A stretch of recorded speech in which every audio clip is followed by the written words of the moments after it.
યુનિવર્સિટીમાં વિદેશી વિદ્યાર્થીઓ પર હુમલાનો મામલો હાલ પ્રકાશમાં આવ્યો છે, જેમાં વિદેશી વિદ્યાર્થીઓને નવી હોસ્ટેલમાં ટ્રાન્સફર કરવામાં આવશે। હુમલા બાદ ગુજરાત યુનિવર્સિટીએ આ પ્રકારનો નિર્ણય લીધો છે। 3 દિવસમાં નવી હોસ્ટેલમાં સ્થળાંતર કરવામાં આવશે। ગ્રાઉન્ડ ફ્લોર સહિત 5 માળની એનઆરઆઈ હોસ્ટેલ બનાવવામાં આવી છે।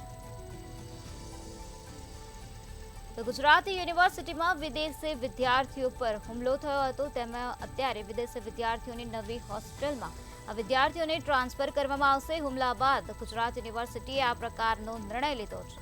તો શનિવારે મોડી રાત્રે વિદેશી વિદ્યાર્થીઓ પર હુમલો કરવામાં આવ્યો હતો। નમાઝ પઢવાના બાબતે બોલાચાલી થઈ હતી અને ત્યારબાદ બબાલ સર્જાઈ હતી। ત્યારે અત્યારે ગુજરાત યુનિવર્સિટીમાં વિદેશી વિદ્યાર્થીઓની નવી હોસ્ટેલમાં વિદેશી વિદ્યાર્થીઓને ટ્રાન્સફર કરવામાં આવશે। હુમલા બાદ ગુજરાત યુનિવર્સિટીએ આ પ્રકારનો નિર્ણય લીધો છે। 3 દિવસમાં નવી હોસ્ટેલમાં સ્થળાંતર કરવામાં આવશે। ગ્રાઉન્ડ ફ્લોર સહિત 5 માળની એનઆરઆઈ હોસ્ટેલ બનાવવામાં આવી છે। શનિવારની મોડી રાત્રે નમાઝ પઢવાના બાબતે બબાલ સર્જાઈ ગઈ હતી, ત્યારે આ બબાલ બાદ કાર્યવાહી હાથ ધરવામાં આવી। ત્યારે અત્યારે ગુજરાત યુનિવર્સિટીમાં હુમલા બાદ ગુજરાત યુનિવર્સિટીએ આ પ્રકારનો નિર્ણય લીધો છે। ગુજરાત યુનિવર્સિટીમાં વિદેશી વિદ્યાર્થીઓ પર હુમલાનો મામલો હાલ પ્રકાશમાં આવ્યો છે, જ્યાં વિદેશી વિદ્યાર્થીઓને નવી હોસ્ટેલમાં ટ્રાન્સફર કરવામાં આવશે।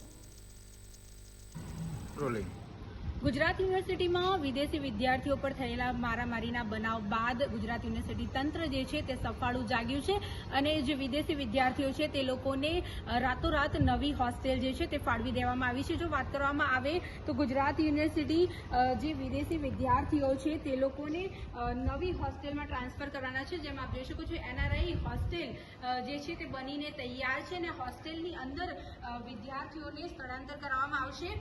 સમરસ કન્યા હોસ્ટેલની બાજુમાં જ આ નવી હોસ્ટેલ છેલ્લા ઘણા સમયથી બનીને તૈયાર છે। જો વાત કરવામાં આવે તો ગ્રાઉન્ડ ફ્લોર સહિત 5 માળની આ એનઆરઆઈ હોસ્ટેલ છે અને આશરે એક ફ્લોર ઉપર 20 જેટલા રૂમ આવેલા છે અને ગુરુવાર સુધીમાં તમામ જે વિદેશી વિદ્યાર્થીઓ જે છે તેમને અહીંયા લાવી દેવામાં આવશે।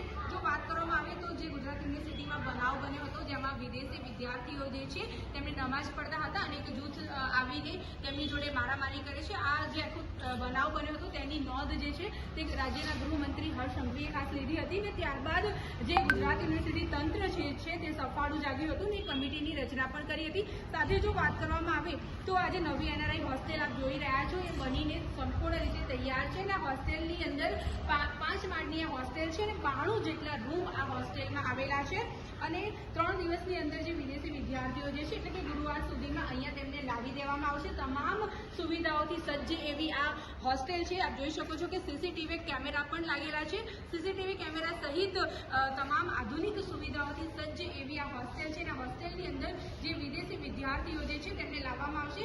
આ જે વિદેશી વિદ્યાર્થીઓ જે છે તેમની સુરક્ષાની જવાબદારી જે છે તે ગુજરાત યુનિવર્સિટી તંત્રની છે। એટલા માટે થઈને આ જે બનાવ જ્યારે બન્યો ત્યારબાદ યુનિવર્સિટી તંત્ર જે છે તે સફાળું જાગ્યું છે અને આ વિદ્યાર્થીઓની સુરક્ષા માટે થઈને ખાસ એક્સ આર્મી મેનની આપ જોઈ શકો છો કે સુવિધા પણ આપવામાં આવી છે। એક્સ આર્મી મેન પણ અત્યારે હાલ અહીંયા તૈનાત છે અને આ સિક્યોરિટી વિદ્યાર્થીઓ માટે થઈને ખાસ આપવામાં આવી છે।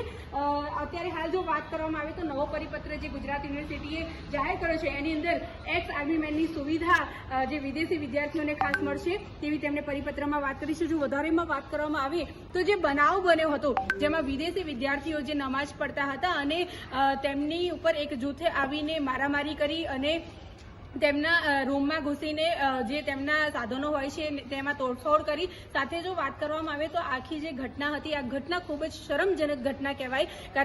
કારણ કે જે અભ્યાસ કરવા માટે થઈને જે વિદ્યાર્થીઓ આવતા હોય છે તેમની સાથે આ પ્રમાણેની જે મારામારી કરી અને આખા જે ઘટના છે તેના વડઘા જે છે તે આખા રાજ્યમાં પડ્યા છે। ત્યારે ગુજરાત યુનિવર્સિટી પણ આ આખી ઘટનાને કહેવાય છે કે ખૂબ જ કડકાઈથી તેની ઉપર નજર રાખી રહી છે અને તંત્ર દ્વારા તમામ જે વિદ્યાર્થીઓ અહીંયા જે છે જે તમામ બ્લોકમાં જે અત્યારે હાલ પણ જે પોલીસનો ચુસ્ત બંદોબસ્ત જે છે તે ખડકી દેવામાં આવે છે અને વિદ્યાર્થીઓને તાત્કાલિક ધોરણે જો કહેવાય કે 3 દિવસની અંદર આ જે નવી એનઆરઆઈ હોસ્ટેલ છે તેની અંદર તેમને અહીંયા લાવવામાં આવશે અને ગુરુવાર સુધીમાં વિદ્યાર્થીઓ જે છે તે આ હોસ્ટેલ જે છે તે હોસ્ટેલની અંદર તેમને લાવી દેવામાં આવશે। તમામ સુવિધાઓથી સજ્જ એવી આ હોસ્ટેલ જે છે તે ઘણા સમયથી બનીને તૈયાર હતી, પરંતુ સવાલ એક એવો થાય છે કે જો પહેલા જ વિદ્યાર્થીઓને અહીંયા સ્થળાંતર કરીને લાવી દેવામાં આવ્યા હોત તો આ જે બનાવ બન્યો છે એ બનાવ બન્યો ના હોત। કેમેરા પર્સન કેતન સાથે અનિતા પરમાર, મંતવ્ય ન્યૂઝ, અમદાવાદ.